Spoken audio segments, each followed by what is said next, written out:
मित्रों, मेरे चैनल ढाई अक्षर में आप सभी का हार्दिक स्वागत है। अगर आप मेरे चैनल पर नए हैं तो कृपया चैनल को सब्सक्राइब कर लीजिए। मित्रों, आज के वीडियो में कबीर ग्रंथावली के निःकर्मी पतिव्रता को अंग, इसकी कुछ साखी लेकर के मैं आया हूँ। मित्रों, इस अध्याय में, इस अंग में कुल 18 साखी हैं, जिसको मैं विस्तार से हिंदी में, सरल हिंदी में समझाने का प्रयास करूंगा।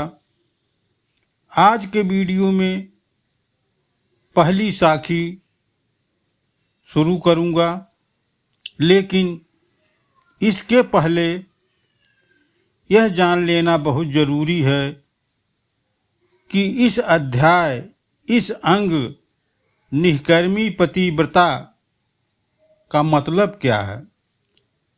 अगर इस अध्याय के बारे में आप जान जाएंगे क्या है, तो आगे की साखी समझने में आपको बहुत ही आसानी हो जाएगी। चलिए इसका अर्थ समझने की कोशिश करेंगे। निःकर्मी पतिव्रता को अंग।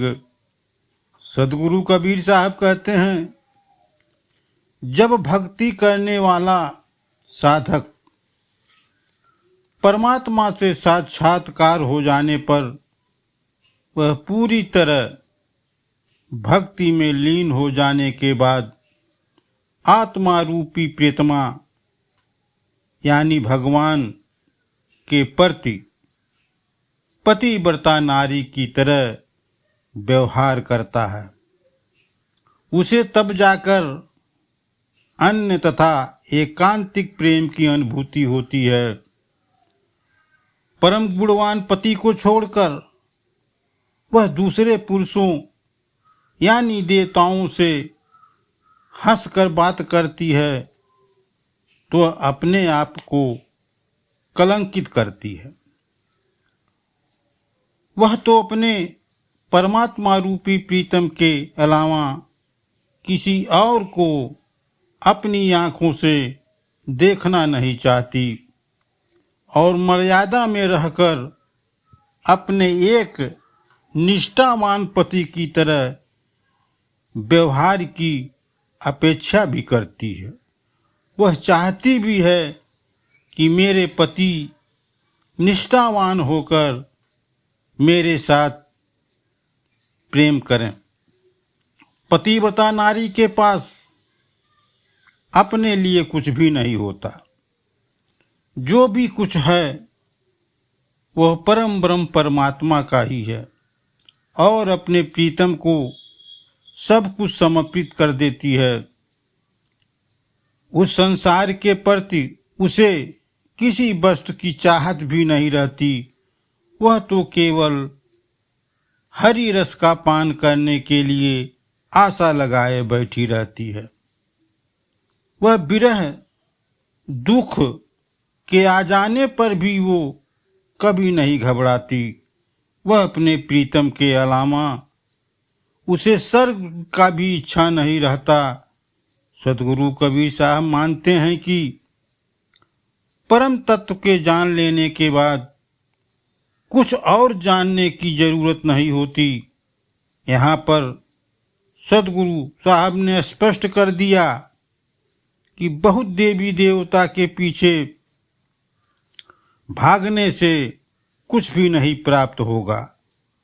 वह केवल भक्ति पर जोर देते थे और कहते थे कि भक्ति निष्काम होनी चाहिए, क्योंकि सकाम भक्ति से निष्काम परमात्मा की प्राप्ति करना संभव नहीं है।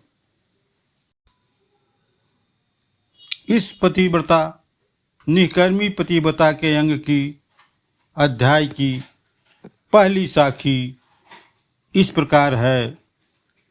कबीर पीतड़ी तो तुझ सौ बहु गुड़ियाल कंत, जे हंसी बोली और सो, जो नील रंगाई दंत।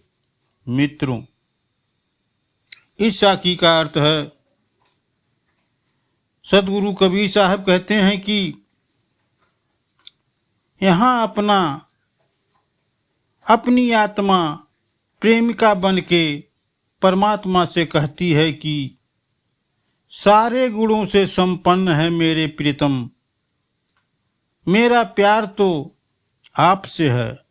अगर मेरे प्रभु खुद इतने गुणवान हैं तो मुझे किसी अन्य पुरुष के प्रति आकर्षित होने का कोई सवाल ही नहीं पैदा होता।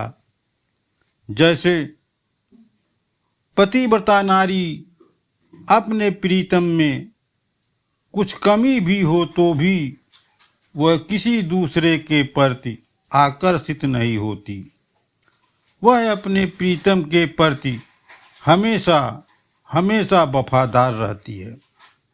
मैं अगर गुणों से भरपूर अपने पति को छोड़कर किसी दूसरे से हंसकर बोलूं तो अपने दांत में नीला रंग लगा लूं, यानी मैं अपने आप को कलंकित कर लूंगी। इसको छोड़कर मैं किसी अन्य सौंदर्य और मर्यादा का भी नाश हो जाएगा। नारी की मर्यादा और सुहाग उसका पति ही होता है। इस अंग के में सदगुरु कबीर साहब ने दाम्पत्य रति के आधार पर आत्मा और परमात्मा को एकाकार मानकर अनन्य प्रेम का चित्रण किया है। नीले रंग का मतलब है कलंकित होना और हंस बोलने का अर्थ है प्रेम भरी बातें करना। मित्रों, वीडियो लंबा न हो जाए इस नाते और साखी को मैं दूसरे वीडियो में लाऊंगा। इसमें केवल एक ही साखी है।